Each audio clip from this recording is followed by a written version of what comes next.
The thing about hitting rock bottom is that you don't hear a thud. There's no sudden impact, no definitive crash that lets you know you've arrived.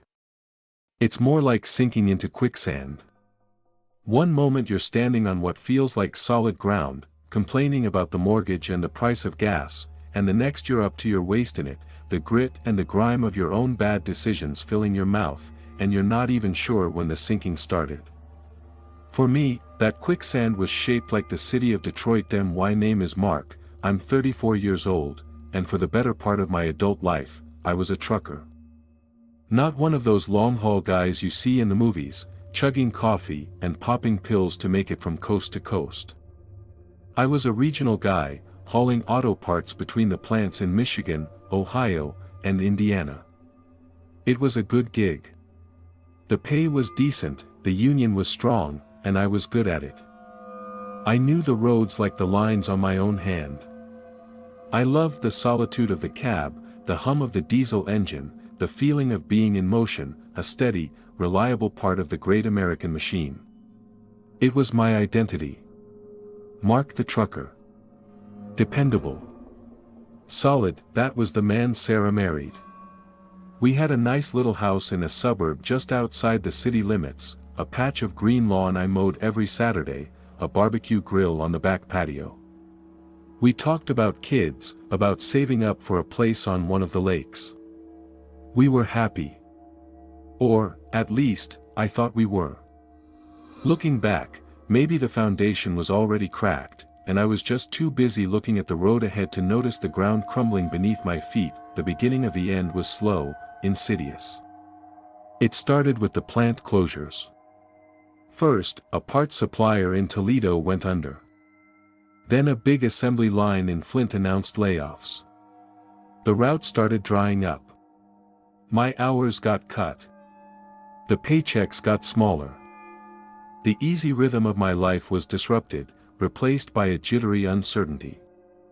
I started spending more time at home, underfoot, a ghost in the house I was supposed to be paying for. The arguments with Sarah started small. Tense conversations about the budget, about the credit card bills I'd been letting slide. I was proud, you see. Stubborn. A Detroit guy, born and bred. We don't ask for help. We figure it out. So I didn't tell her the full extent of it. I took out a second mortgage on the house, a stupid, desperate move, thinking I could get back on my feet before she ever had to know. I was wrong. The layoff came on a Tuesday. I remember the color of the sky, a flat, industrial gray that matched the feeling in my gut. They called us into the main office one by one. It wasn't personal, they said. Restructuring. Market forces. Corporate buzzwords that all meant the same thing: you're done. I walked out of that office with a cardboard box full of 15 years of my life and a severance check that felt more like an insult than a lifeline. That was when the quicksand got to my chest. The bank sent the foreclosure notice a month later. Sarah found it before I did. I'll never forget the look on her face. It wasn't anger, not at first. It was a deep, hollow disappointment. The look you give a stranger who lets you down. That was worse than any screaming match. In that moment, I wasn't Mark the trucker anymore. I was just Mark, the guy who'd failed her, the guy who'd lied and gambled away their future. The divorce was a meat grinder. She got the car, what was left of our savings, and the right to never see my face again. I got my beat-up Ford Ranger, a mountain of debt, and the bitter taste of failure. I crashed on my brother's couch for a few weeks, but I could see the pity in his wife's eyes. I was a burden, a reminder of how quickly things could fall apart. Detroit, the city that had built me, now felt like a tomb. Every street corner held a memory of a life that wasn't mine anymore. The ghosts of my own past were haunting me. I had to get out. I had to run. That I pulled out a map one night, a greasy, folded thing from the glove compartment of my truck. I closed my eyes and let my finger fall. It landed on the bottom edge of Arizona, on a name I'd never heard before, Bisbee. It was near the Mexican border, a tiny speck in a sea of brown. It looked like the end of the world. Perfect, the drive west was a blur of asphalt and regret. I watched the dense, green claustrophobia of the Midwest bleed into the wide, open plains, and then into the stark, alien beauty of the desert. The sky got bigger, the world got emptier, and for the first time in months, I felt like I could breathe again. There were no ghosts out here. No memories. Just sun and rock and silence. Bisbee wasn't what I expected. It wasn't a flat, dusty border town. It was built into the guts of a canyon, the houses clinging to the steep hillsides like barnacles on a ship's hull.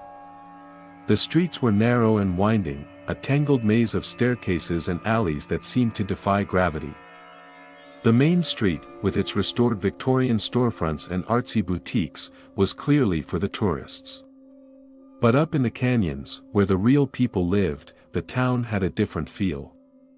It was old, tired, and secretive. The paint was peeling on the clapboard houses, and the yards were full of rusted mining equipment and sun-bleached animal skulls. It felt like a place that was holding its breath. That I found a cheap apartment in a part of town called Tin Town, a collection of small, boxy houses that looked like they'd been cobbled together from scrap metal and wishful thinking. The rent was low, and the landlord didn't ask for a credit check. My view was of the back of another house and a steep, rocky hillside covered in prickly pear cactus and agave. The quiet was the hardest part to get used to. In Detroit, there was always a hum, traffic, sirens, the distant thrum of industry. Here, the silence was a physical presence. It pressed in on you, especially at night. It was the kind of quiet that makes you hear things that aren't there. For 2 weeks, I burned through what little cash I had left. I haunted the local bars, drinking cheap beer and listening to the old-timers tell stories about the town's glory days, when the copper mines were booming and Bisbee was the biggest, richest city between St. Louis and San Francisco. They talked about mining accidents, cave-ins, and the ghosts that were said to still wander the tunnels beneath the town. The Lavender Pit, a massive open-pit mine on the edge of town, gaped at the sky like a wound that would never heal. The whole place felt saturated with history, with the sweat and blood and broken dreams of generations. Just when my bank account was about to flatline, I saw the ad in the local paper, tacked to the bulletin board at the Safeway. It was printed on a cheap piece of paper, the text slightly crooked. Night shift driver. Reliable. Punctual. No questions asked. It listed a phone number and nothing else. No questions asked sounded good to me.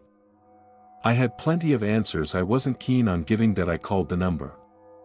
A gruff voice on the other end just said, "Henderson." "I'm calling about the driver job," I said. "You got a license?" "Yes, sir." "Commercial, for 15 years. You reliable?"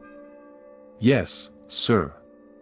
"Be at the old Phelps Dodge Mercantile building tomorrow at 5 p.m. Don't be late." The line went dead. The Phelps Dodge Mercantile was a hulking brick building downtown that had been abandoned for decades. The windows were boarded up, and the only sign of life was a single steel door around the back. I knocked. A moment later, the door scraped open, and I was looking at the man who had to be Henderson. He was built like a vending machine, with a thick neck, a bald head, and a face that looked like it had been carved from granite. He wore a grease-stained work shirt with the name, Henderson, stitched over the pocket. He looked me up and down, his eyes lingering on the faded Union patch on my jacket. "You're the Detroit guy," he said. "It wasn't a question, Mark," I said, extending a hand.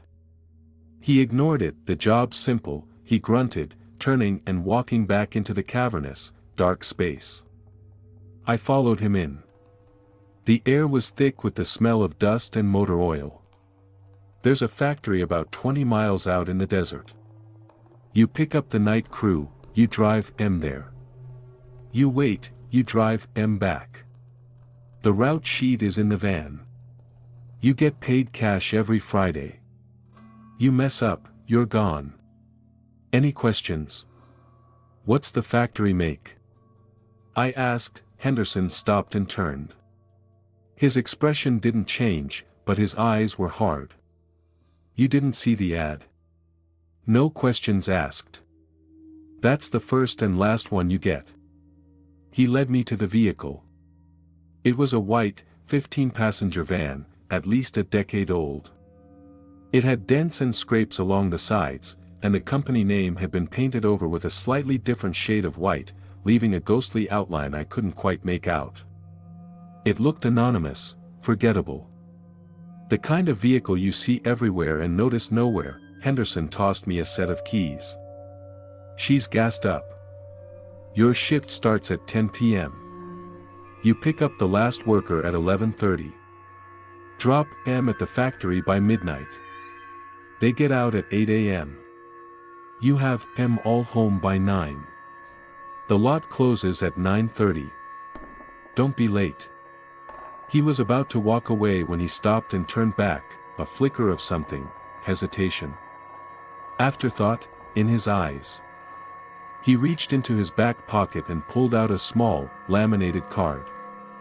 It was a typed list. One more thing, he said, his voice a low rumble. The guy who had this job before you, he didn't work out. He didn't follow the rules. You follow these, you'll be fine. You don't, that's on you. He slapped the card into my palm. His skin was rough as sandpaper. Then he turned and disappeared into the shadows of the old building, leaving me alone with the van and the list. I looked down at the card.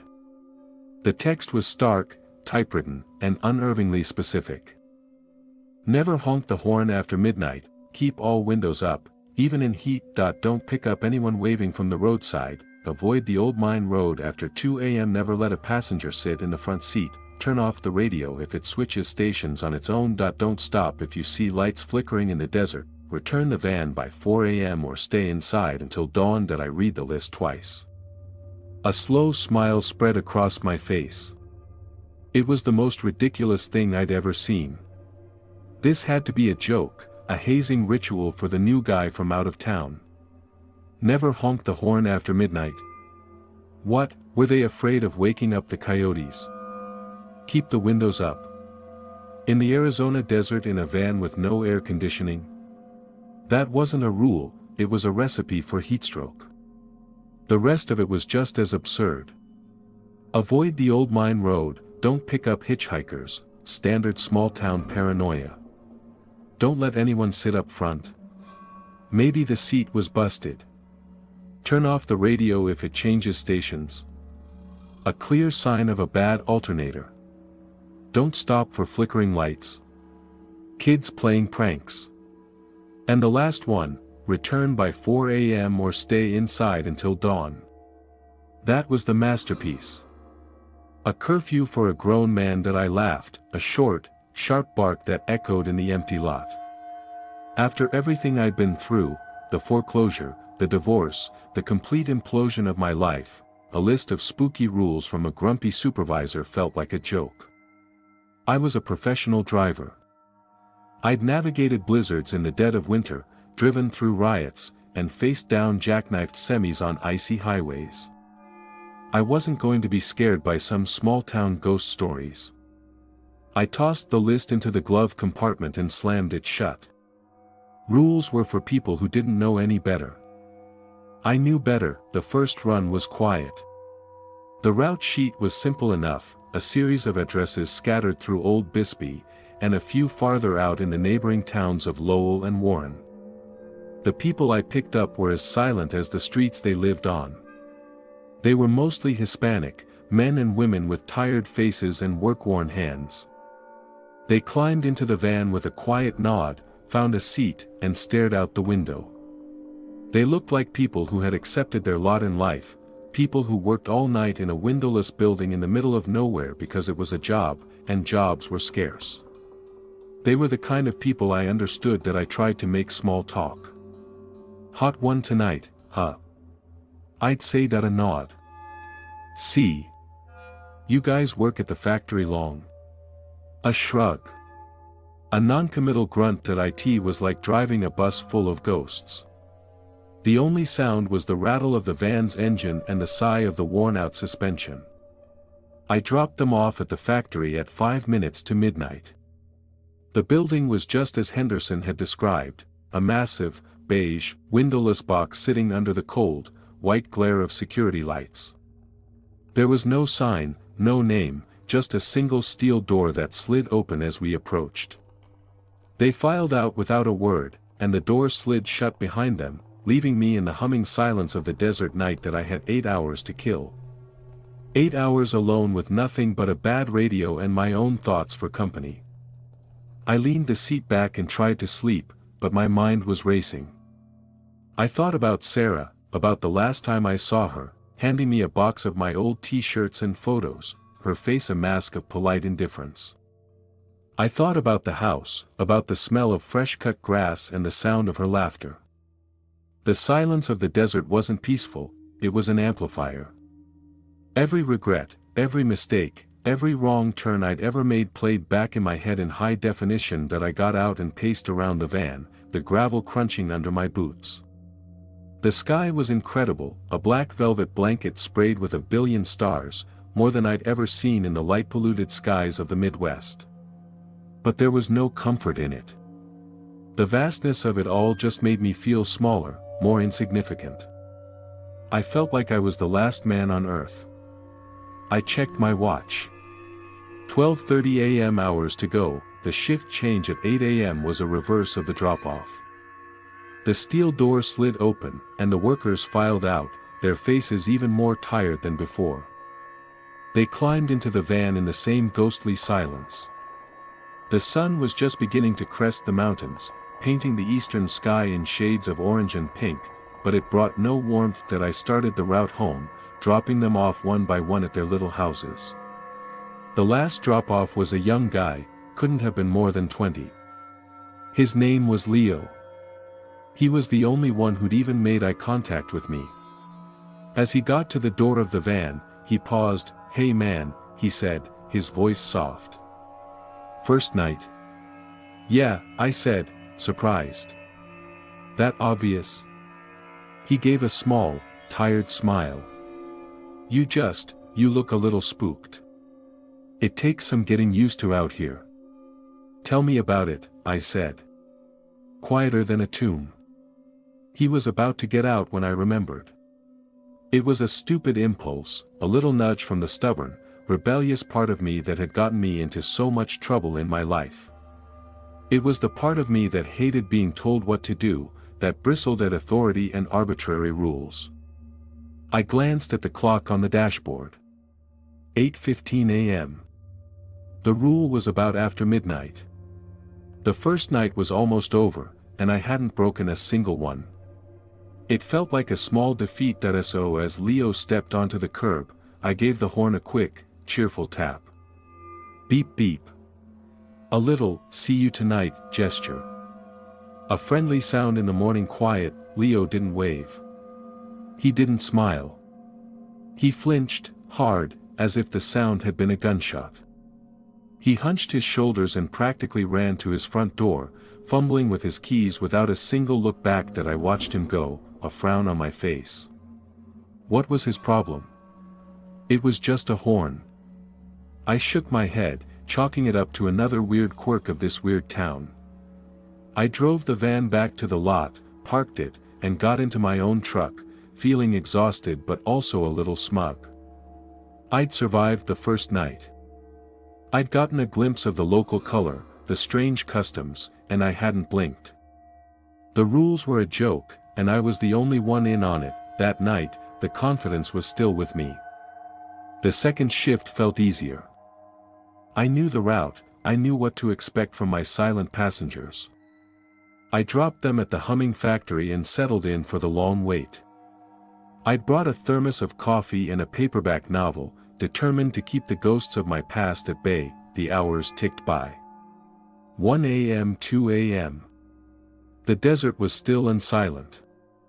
The coffee grew cold. The book couldn't hold my attention. I kept thinking about Leo's reaction to the horn. It was just, Odd. An overreaction. Unless the rule wasn't about being friendly. Unless it was about something else, nonsense, I told myself, shaking the thought away. You're tired. You're stressed. Stop letting this place get to you. The shift ended at midnight. The workers shuffled out, their faces grim in the harsh security lights. I started the drive back to town. The roads were empty, the world asleep. I dropped off the first few passengers in the outlying areas.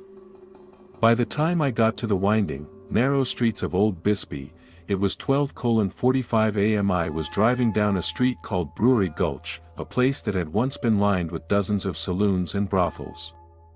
Now, it was just dark storefronts and apartments.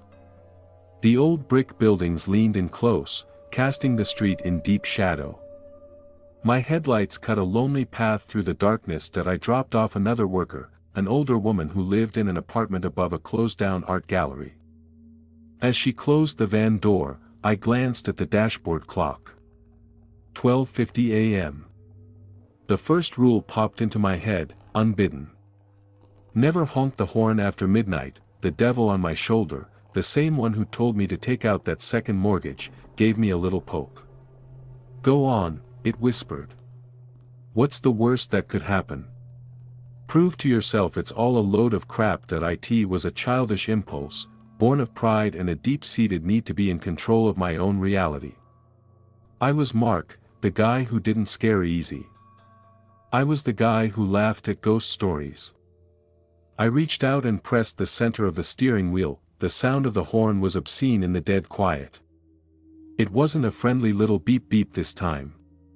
It was a loud, sustained blast that echoed off the brick facades of the old buildings, a defiant shout into the sleeping town. That I chuckled, a low, satisfied sound in my throat. There, I muttered to the empty van. Rule broken. See? Nothing. I put the van in gear and pulled away from the curb. I drove for another block, turning onto a street that led up the canyon wall. The houses here were older, more dilapidated, some of them looking like they were about to slide right off the hill. The street was barely wide enough for the van, and I had to go slow. It was 12:52 a.m. I glanced up at the rearview mirror, a habit ingrained from years of driving. My eyes scanned the empty rows of vinyl seats behind me. And then they froze. For a single, heart-stopping second, the mirror did not reflect an empty seat. It reflected a face. It was in the seat directly behind mine. It was pale, luminous, bone-white in the dim light filtering through the windows. The skin was smooth and waxy, like a mannequin's, but it was the eyes that made my blood turn to ice. There were no eyes. Just dark, sunken, empty sockets that seemed to absorb the light around them. The mouth was a thin, straight line, a black gash in the pale flesh. It wasn't angry, it wasn't sad. It was utterly, terrifyingly blank. A strangled noise escaped my throat. My foot slammed on the brake pedal, and the van screeched to a halt, the tires protesting against the old asphalt. The momentum threw me forward against my seatbelt. I whipped my head around, my heart hammering against my ribs like a trapped bird. Nothing, there was nothing there. Just the rows of empty, cracked vinyl seats, smelling faintly of dust and sweat. The back of the van was empty. The shadows were just shadows. I sat there, panting, my hands gripping the steering wheel so hard my knuckles were white. My mind scrambled for a rational explanation. It was a reflection. A trick of the light from a passing window.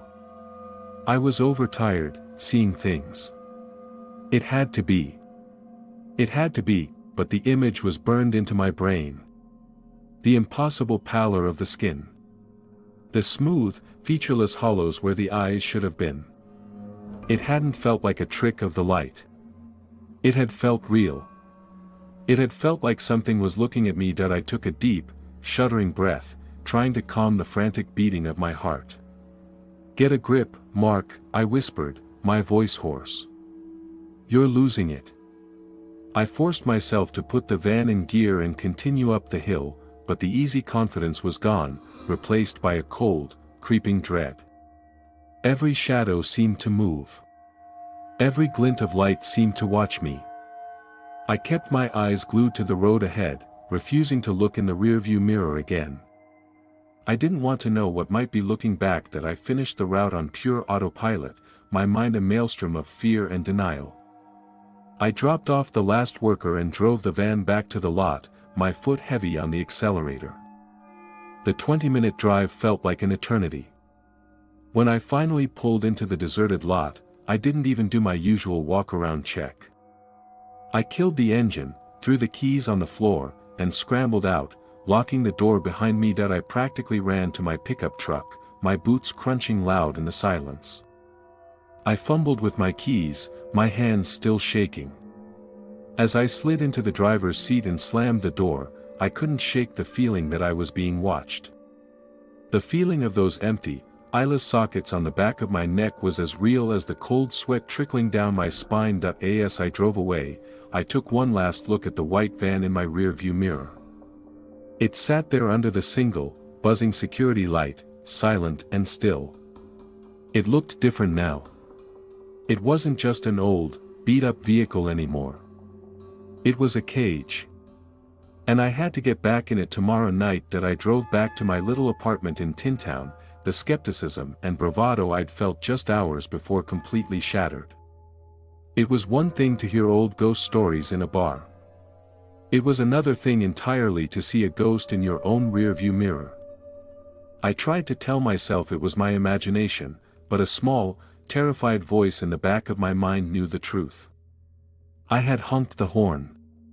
And something had heard me. The first rule wasn't a joke. And a chilling thought began to form: if the first rule was real, what about the other 7? Sleep didn't come. How could it? Every time I closed my eyes, I saw that pale, waxy face, the black holes where eyes should be. I lay on my lumpy mattress, staring at the water-stained ceiling of my apartment, the Arizona sun beating against the thin walls, and I felt a kind of fear I'd never known. It wasn't the adrenaline-fueled fear of a near miss on the highway. It was a deep, cold, existential dread. The kind that whispers that the world is not what you think it is, that there are things in the dark that your rational, modern mind refuses to accept. By the time evening rolled around, I was a wreck. My hands shook as I drank my coffee. The thought of getting back into that van, of driving those same dark roads, made my stomach clench. I thought about quitting. Just walking away. But then what? I had maybe $100 to my name. My credit was shot. This job, this strange, terrifying job, was the only thing keeping me from being homeless in a town 1,000 miles from anyone I knew. The quicksand was up to my neck now. I had no choice. When I picked up the workers that night, I could feel them watching me. The usual silence in the van felt different. It wasn't just tired indifference anymore, it was tense, expectant. They saw the dark circles under my eyes, the way my hands trembled on the steering wheel. They knew. They knew I'd broken a rule, and they knew something had happened. When I picked up Leo, he wouldn't even look at me. He scurried to the back of the van, as far away from me as he could get. The drive to the factory was agonizing. The heat was stifling. Even with the sun long gone, the desert held on to the day's warmth, and the inside of the van was an oven. The air conditioner wheezed and rattled, spitting out lukewarm air that smelled of mildew. Sweat trickled down my temples and soaked the collar of my shirt. I felt a primal urge to roll down the window, to feel a breeze on my face, but the memory of that eyeless face kept my hand frozen. Rule number 2, keep all windows up, even in heat. That I dropped the crew off and the great steel door slid shut, sealing me in the humming silence of the desert night. The heat was getting worse. I could feel it radiating from the dashboard, from the vinyl seats. It was a physical pressure. I was a trucker. I'd spent my life in cabs, and I knew the dangers of heat. It makes you drowsy, slows your reflexes. It was a safety issue. My stubborn, practical side started to argue with my fear. It's 100 degrees in here, Mark. You're going to pass out. What's a little fresh air going to do? The thing in the mirror was a hallucination. You were tired. Don't let these spooks run you off the road. The logic, however flawed, was seductive. It offered a return to the world I understood, a world where problems had physical solutions. The problem was heat. The solution was a breeze. I looked at the manual window crank on my door. Just an inch. What could happen in an inch? My hand moved, almost of its own accord. I grabbed the crank and turned it. Just a few rotations, opening a gap no wider than my thumb at the top of the window. A sliver of night air, hot but moving, slid into the cab. It felt like a small victory, a reclaiming of my own sanity.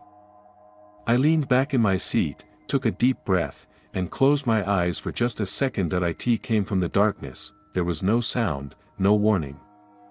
One moment, there was just the hot desert air. The next, something cold and hard clamped down on my shoulder. My eyes flew open. I screamed, a raw, terrified sound. A hand was on me.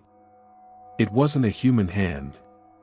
It was bone white, the same waxy, luminous color as the face in the mirror. The fingers were long and thin, tipped with jagged, yellowed claws that dug into the fabric of my shirt and pricked my skin beneath. The coldness of it was unnatural, a deep, penetrating chill that felt like it was freezing my blood. I thrashed wildly, slamming my body back against the seat. The hand tightened its grip, the claws digging deeper. I could feel its strength, a wiry, inhuman power that pinned me to the seat. I twisted the wheel, my feet scrambling for the pedals. My mind was pure white noise, a symphony of panic, and then, as quickly as it had appeared, it was gone. The hand retracted through the narrow gap in the window, vanishing back into the night. I was left gasping, my heart trying to beat its way out of my chest. I scrambled for the window crank, my shaking hands fumbling with the plastic knob. I cranked it shut with frantic energy, the sound of the window sealing echoing the frantic sealing of my own tomb. I sat there for a long time, hyperventilating, staring at the now closed window. I touched my shoulder.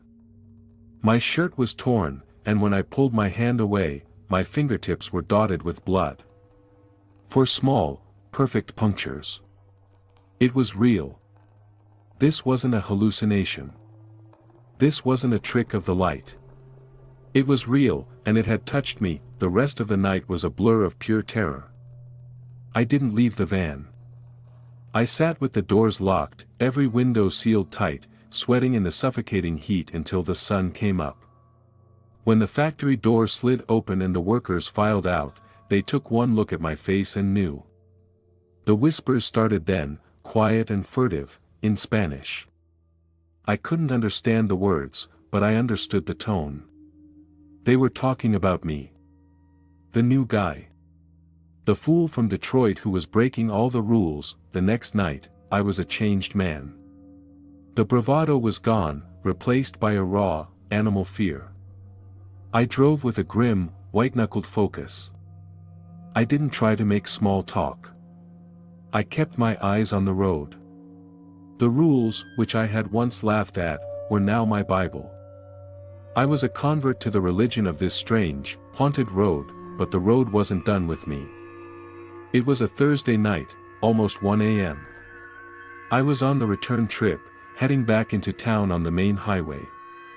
The desert stretched out on either side of me, a vast, empty darkness under a moonless sky. And then I saw her. She was standing on the shoulder of the road, a lone figure illuminated by my headlights. A woman in a simple white dress, her dark hair blowing in the wind from my approaching van. She was waving her arms frantically, her face a mask of desperation. Rule number 3. Don't pick up anyone waving from the roadside. My foot eased off the accelerator. My old instincts, the trucker's instincts, kicked in. You don't leave someone stranded in the desert at night. That's a death sentence. Her car must have broken down. She could be hurt. Don't stop, the terrified part of my brain screamed. You know the rules. Just keep driving, but I slowed the van, my eyes fixed on her. She looked so real, so solid. She wasn't a pale, waxy apparition. She was a person in trouble. My stubborn pride, the part of me that refused to be a coward, flared up. I wasn't going to let some ghost stories turn me into a man who would leave a woman to die on the side of the road. I was still Mark, the guy who helps. I pulled the van over onto the gravel shoulder, a few yards past her. I watched in the side mirror as she ran towards the passenger door. I leaned over and pushed it open. Are you okay, ma'am? I asked, my voice tight. She scrambled into the van, pulling the heavy door shut. She was sobbing, deep, ragged breaths that shook her whole body. Thank you, oh God, thank you, she gasped. My car, it just died. Back there. I don't know what happened. It's okay, I said, trying to sound reassuring. I can take you into town. We'll call a tow truck from there. She nodded, wiping at her eyes. Thank you. You're a lifesaver. I put the van in gear and pulled back onto the highway. I glanced over at her. In the dim glow of the dashboard lights, I could see her face more clearly. She was younger than I thought, maybe in her late 20s. And she was beautiful, in a sad, haunted way. There was an accident, she whispered, her voice trembling. Just up the road. It was awful. I didn't see anything, I said, frowning. You will, she said, her voice suddenly flat, devoid of emotion. A chill went down my spine. I looked over at her again. She wasn't looking at me. She was staring straight ahead, her hands clasped in her lap. The van was suddenly filled with a strange, cloying smell. Something sharp and chemical. Sulfur. What kind of accident? I asked, my throat dry. She didn't answer. She just sat there. I looked from her to the road and back again. And on the second look, she was gone. One moment she was there, a solid presence on the seat beside me. The next, there was nothing. Just empty space. I yelled, a short, sharp cry of shock, and swerved the van, the tires squealing on the pavement. I slammed on the brakes, bringing the vehicle to a screeching halt in the middle of the empty highway. I stared at the passenger seat. It was empty. But it wasn't clean. There was a large, dark, wet stain on the vinyl, as if someone had spilled a bucket of water there. And the smell of sulfur was overwhelming, so thick it made my eyes water. I sat there in the middle of the road, the engine idling, my mind completely broken. This was impossible. People don't just vanish. But she had. I had broken another rule, and the consequences were getting stranger, more terrifying. I drove the rest of the way to the lot in a daze. When I finally parked the van, I stumbled out and went straight to the oldest worker, a man named Arturo who had been on the job for 30 years. I grabbed his arm. You have to tell me what's going on, I said, my voice a desperate rasp. The woman on the road, the hand, what is this place? Arturo looked at me, his old, tired eyes full of a sad pity. He pulled his arm away and looked around to make sure no one else was listening. You are a fool, Detroit, he said, his voice low. You don't listen. This job, it has a shadow. A curse. He told me the story. It was an old one, from the 1880s, when the mines were first booming. A greedy foreman, angry about safety demands, had deliberately caused a cave-in, trapping a dozen miners to collect the insurance money. He'd left them to die in the dark. One of the miners, a man whose wife and child had just died of fever, supposedly laid a curse on the foreman with his dying breath. A curse that would follow him, and anyone who worked for his company, on these roads, forever. The foreman was found dead a week later, his truck having driven off a cliff on the old mine road. They said his face was frozen in a mask of pure terror. The company changed its name a dozen times, Arturo whispered. But the shadow remains. It attaches to the job. To the van. The man before you, he broke the rules too.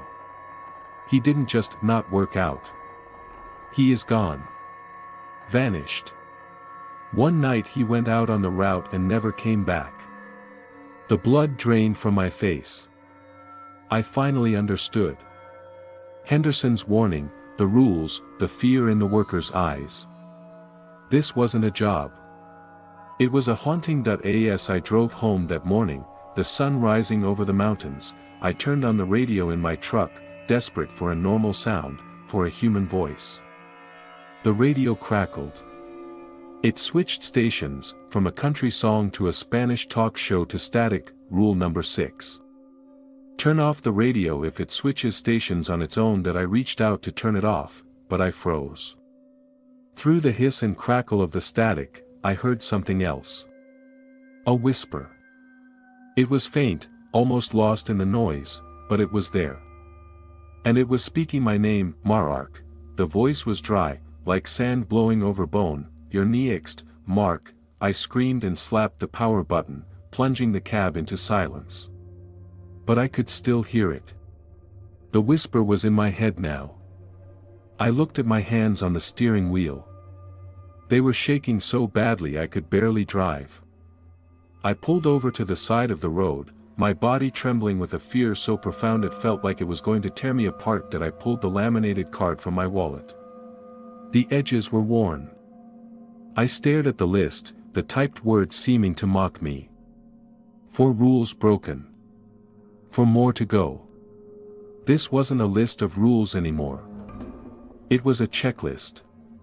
And something out there, in the dark, was patiently waiting for me to make my next mistake. For a week, I was a model employee from hell. I lived by the rules. The windows stayed up, transforming the van into a rolling sweat lodge.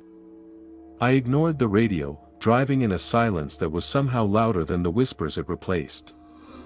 I stared straight ahead, my knuckles white on the steering wheel, my world reduced to the narrow tunnel of my headlights. My life became a ritual of fear. I'd finish my shift, my clothes soaked through with sweat, my nerves shredded, and collapse into a fitful, nightmare-plagued sleep for a few hours before having to do it all over again. I was losing weight. My eyes were permanently bloodshot. The other workers didn't just avoid me anymore, they looked through me, as if I were already a ghost. The breaking point came, as it always does, not from a place of strength, but from a place of weakness. The constant, grinding fear was exhausting. It wore me down, sanded away my resolve. And in that exhausted state, my old, stubborn self began to stir. It was a foolish, suicidal kind of pride. I was tired of being afraid. I was tired of being a victim of these things. I needed to feel like I was in control, even if it was an illusion. The main highway back to Bisbee had a long, winding detour due to road construction, adding a good 20 minutes to the trip. The old mine road, Arturo's story echoing in my head, was a straight shot. A shortcut. Rule number 4, avoid the old mine road after 2am.it was 2:15 am. I was behind schedule. The thought of spending an extra 20 minutes in that haunted metal box was unbearable. It's a road, the defiant part of my brain argued. Just a dirt road. Arturo's story is just a story. You're letting them win by being scared. The logic was a lie, and I knew it, but it was the lie I needed to hear. I needed to take the shortcut. I needed to take back the wheel. That I turned the van off the highway onto the unmarked dirt path. The change was immediate. The already faint moonlight was swallowed by the high canyon walls that rose up on either side. The road was rough, and the van groaned in protest. I was alone in a tunnel of my own making, the darkness outside the headlights absolute. About a mile in, the engine sputtered. It coughed once, twice, and then died. The headlights flickered and went out. I was plunged into a silence so profound it hurt my ears, and a darkness so complete I couldn't see the steering wheel in front of my face. Panic, cold and sharp, stabbed at me. No, no, no, I muttered, turning the key in the ignition. Nothing. Not even a click. The battery was dead, and then I heard it.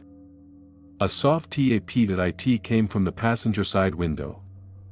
I froze, holding my breath. Tap. Tap was a light, rhythmic sound. Like a fingernail on glass. Then another tap came from the window behind me. And another from my driver's side. Tap. Tap. Tap. Tap. Soon it was coming from all around me, a chorus of soft, insistent tapping on every window of the van. My heart was a drum against my ribs. My shaking hand fumbled for my phone, the one lifeline to the rational world.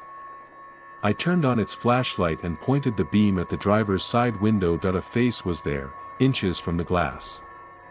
It was the gaunt, hollowed-out face of a man, his skin gray with dust, his clothes the tattered rags of a bygone era. But it was his eyes that stopped my breath. They glowed with a faint, phosphorescent green light, like dying embers.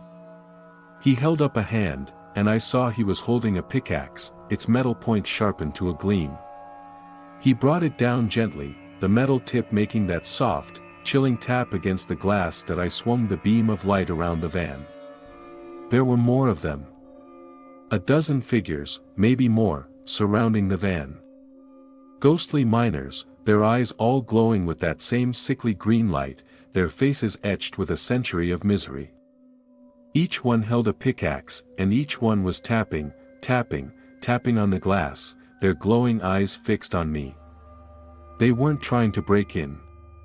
Not yet. They were waiting. They were watching. They were telling me I was on their road. And I was not welcomed. I don't know how long I sat there, paralyzed, a fly caught in a web of ghosts. It felt like an eternity. Then, as if a switch was thrown, the tapping stopped. The dashboard lights flickered back on. I turned the key, and the engine roared to life. I didn't hesitate. I slammed the van into gear and floored it, spraying gravel as the van fishtailed down the dirt road, leaving the silent, glowing-eyed figures behind in the darkness. The escape from the mine road broke something inside me. The fear was no longer a visitor, it was a permanent resident. I was a hollowed-out man, just a pair of hands on a wheel. The next night, as the workers filed in, one of them, a quiet older man I'd never spoken to, stopped at the front passenger door. He looked at me, then pointed at the seat. Rule number 5, never let a passenger sit in the front seat. My mind screamed no. But my mouth couldn't form the word. I was too tired to argue, too broken to enforce a rule that no longer seemed to matter. What was one more transgression in this ocean of damnation? I gave a weak, defeated nod. The man climbed in, closed the door, and sat staring straight ahead, as silent as all the others. The drive started normally enough. The silence of the man next to me was no different from the silence of the people behind me. But then the smell started. A faint, sweet, rotten smell, like flowers left too long in a vase. It grew stronger, mingling with a deeper, foul stench of old, spoiled meat. I glanced over at the man. In the dim glow of the dashboard, his skin looked waxy, and his posture was unnaturally stiff. "You okay?" I asked, my voice trembling that he didn't answer. I focused on the road, telling myself it was my imagination. But the smell was getting thicker, so foul it made me gag. I risked another look. The man's head was now lolling to one side, his jaw slack. The skin on his face was no longer just waxy, it was gray and mottled, stretched tight over his skull. A dark, viscous fluid was leaking from the corner of his open mouth. I watched in frozen horror as a patch of skin on his cheek bubbled and sloughed off, revealing the dark, desiccated muscle beneath. He wasn't a man anymore. He was a corpse, actively decaying in the seat next to me. A scream tore from my throat. I yanked the steering wheel to the right, a primal, instinctual need to get away from the thing in the seat. The van swerved violently, its tires screeching as it veered toward a sheer rock face. I wrenched the wheel back the other way, overcorrecting. The van careened across the empty road, finally shuddering to a stop. I was panting, my eyes squeezed shut, bracing for an impact that never came. When I opened them, the passenger seat was empty. The horrifying smell of decay still hung heavy in the air, but the figure was gone. That was it. The final thread of my sanity snapped. The world dissolved into a nightmare kaleidoscope. The radio clicked on, but it wasn't whispers anymore. It was screaming. Full-throated, agonizing screams of pain and terror, blasting from the speakers at full volume. I clawed at the knob, but it wouldn't turn off. The screams filled the van, burrowing into my brain. Through the cacophony, I saw them. Flickering lights in the desert off to my right. Rule number 7, don't stop if you see lights flickering in the desert. I didn't need to be told. I stomped on the accelerator, the van lurching forward. But the lights weren't stationary. They were moving, bobbing through the sagebrush, keeping pace with me. They were lanterns. And they were being carried. Out of the darkness, a procession emerged. It was an army of my tormentors. The ghostly miners from the road, their pickaxes held ready. The woman in the white dress, her face now a mask of vengeful fury. And at their head, the eyeless thing, the pale face from my rearview mirror, floating above the ground, its dark sockets fixed on me. They were chasing me. My foot was welded to the floor. The old van's engine screamed in protest, rattling and shaking as I pushed it faster and faster down the dark highway. The spectral army flowed over the desert terrain, their movements impossibly fast, their feet never touching the ground. The screams from the radio were their battle cry. The flickering lanterns were their torches. They were hunting me. I drove like a madman, swerving on the empty road, my vision blurred by tears of sheer terror. I could see them in my mirrors, a tide of spectral rage, slowly, impossibly, gaining on me. I blew through the final drop-offs, not even stopping completely, just slowing enough for the terrified workers to scramble out. I made it to the lot just as the first hint of gray was touching the eastern sky. I slammed the van into its parking spot and stumbled out, falling to my knees on the gravel, sobbing, a completely broken man. The screams from the radio cut off as the sun's first ray crested the mountains. I looked at the laminated card, still clutched in my trembling hand. Only one rule left: return the van by 4 a.m. or stay inside until dawn. It wasn't a curfew. It was the final, most important rule of survival. The sun was my only shield. The dawn was my only sanctuary. I had been in a nightly race against the dead, and I had been winning by minutes. A horrifying new understanding dawned in my shattered mind. What would happen if one night, I was late, I didn't show up for work the next day? Or the day after? I stayed in my shoebox apartment, the blinds drawn, drinking whiskey I couldn't afford and staring at the wall. But the money ran out, and the hunger started gnawing. The quicksand was at my chin, and Henderson's cursed job was the only branch I could reach for. I went back.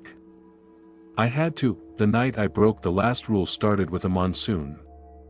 The desert sky, usually so clear and vast, was a bruised purple. The rain came down not in drops, but in solid sheets, turning the asphalt into a black mirror and the dirt roads into churning rivers of mud. It was a cold, miserable winter rain that reminded me of home. It reminded me of the blizzard of '96, back in Michigan. I'd been caught on I-75 for 18 hours, my rig boxed in by jackknife trucks, the snow piling up around my cab. I'd been scared then, a rational fear of freezing to death. But that was a clean fear. A fear of the natural world. This was different. This was a dirty, soul sickness. The storm slowed me down. Every pickup was a battle against the wind and the lashing rain. By the time I dropped the last of the silent, dripping workers at the factory, I was already half an hour behind schedule. The 8-hour wait was an exercise in pure dread. The rain hammered on the roof of the van, a relentless drumming that sounded like 1,000 angry fists. The return trip was worse. A flash flood had washed out a low-lying section of the highway. I had to backtrack, taking a series of winding, unfamiliar county roads. The minutes bled away. 3:30 a.m. 3:45 a.m. I was still miles from town, my hands strangling the steering wheel, my eyes darting from the road to the clock on the dashboard.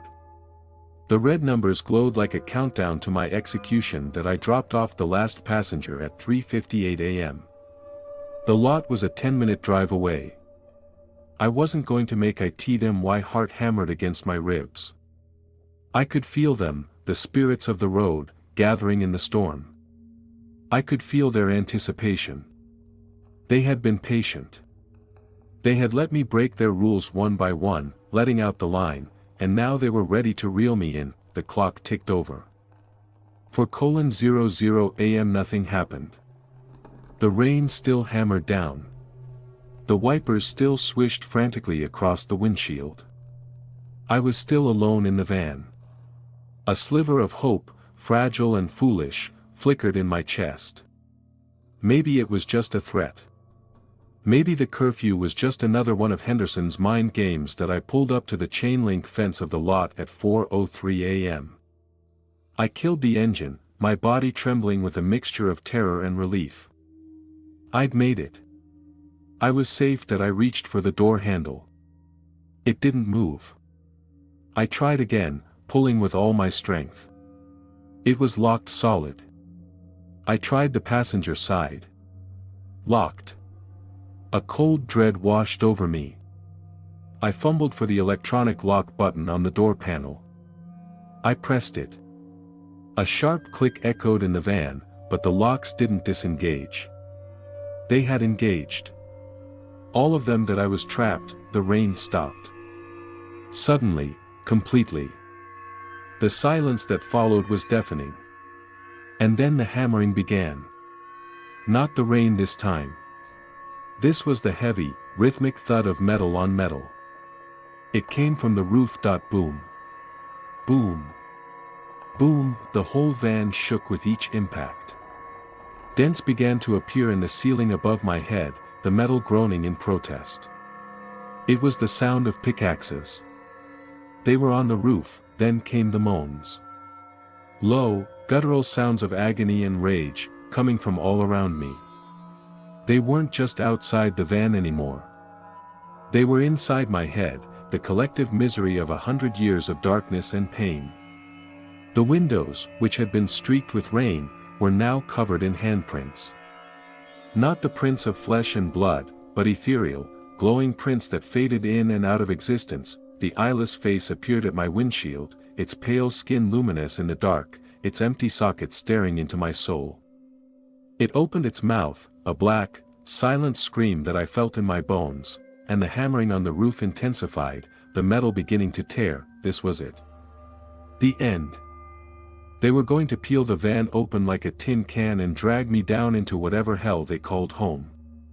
I was going to become another story for the old-timers in the bars, another ghost on the haunted roads of Bisbee. I squeezed my eyes shut, my mind a vortex of terror. And in that darkness, a memory surfaced. A dusty church hall. The smell of old hymnals and cheap coffee. A Sunday school teacher with a kind, wrinkled face. My mother had dragged me there as a kid, and while I hadn't retained much, a fragment of a prayer, a child's prayer, bubbled up from the depths of my memory. I didn't know why I said it. It wasn't an act of faith. I hadn't been a man of faith for a long, long time. It was the last, desperate act of a dying man.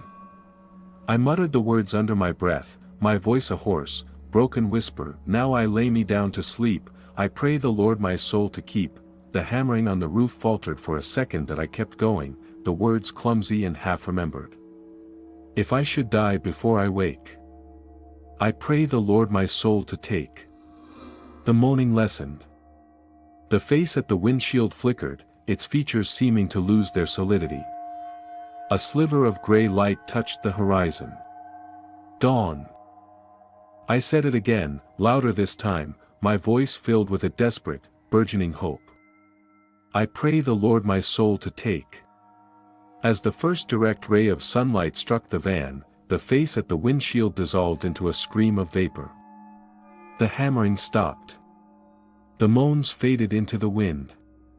The glowing handprints vanished from the windows, silenced as I sat there, shaking uncontrollably, until the sun was fully in the sky. The door locks clicked open. I stumbled out of the van and fell to my knees, vomiting the cheap whiskey and the terror of the last few weeks onto the wet gravel that I didn't even take the keys. I left the van sitting there, its roof buckled and torn, and I walked away. I walked straight to Henderson's office at the Mercantile Building. He was there, drinking coffee, as if he knew I was coming. That I threw my laminated list of rules on his desk. I quit, I said, my voice hollow. He looked at the card, then up at my face. There was no surprise in his eyes, just a deep, weary sadness. They almost got you, didn't they, Detroit, he said. He reached into a cash box and counted out my week's pay, plus an extra $100. For the trouble, he said. Why? I asked, my voice cracking. Why keep sending people out there? He took a long sip of his coffee. Some jobs just need doing, he said, looking away. And some folks are desperate enough to do them. I took the money and left. I didn't go back to my apartment. I got in my truck and drove east, away from Bisbee, away from the rising sun. I didn't stop until I'd crossed the state line. That was 5 years ago. I live in a small town in East Texas now. I have a job driving a delivery truck for a hardware store. I have a small apartment over a garage. It's a quiet life. I sleep during the day, and I work at night. I can't seem to shake that schedule. That I tell myself I'm fine. I tell myself it was just a bad dream, a stress-induced hallucination brought on by my own personal rock bottom. But some nights, when the world is quiet and I'm alone in the cab of my truck, I'll hear it. A faint, distant sound, carried on the wind. Beep beep. It's the sound of a phantom horn. And I know, with a cold certainty that will never leave me, that the curse of that road is long. And I wonder, as I grip the steering wheel and stare into the darkness ahead, if it ever truly let me go.